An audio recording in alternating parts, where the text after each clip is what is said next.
Hey guys, we are getting so close to being able to meet together. I do hope to see as many of you as possible next week. If not, and we don't get to see it, have a happy Father's Day.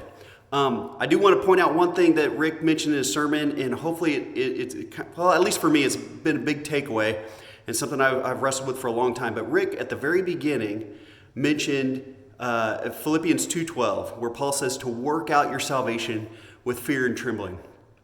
And he did an amazing job of kind of unpacking that verse for us. So I don't want to rehash all that, except for this. That is something that has come up quite often with me in ministry. This idea of earning a salvation, or just good people get to be saved, or because you do good things, or any of that stuff. And we all know it's not based on our own merit.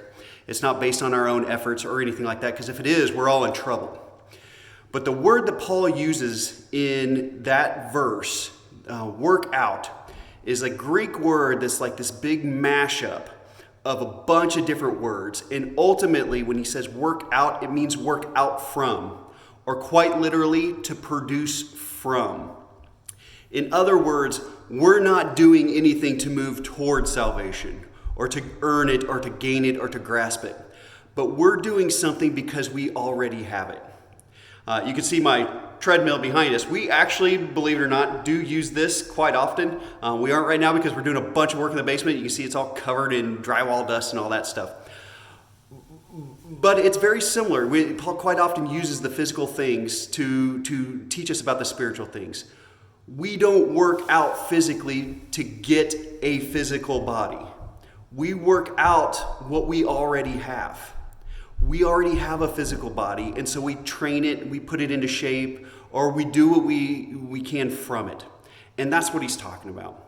So today, this week, as we move toward other things, moving from other things, ask yourself, what is it that I have been given by God to work from?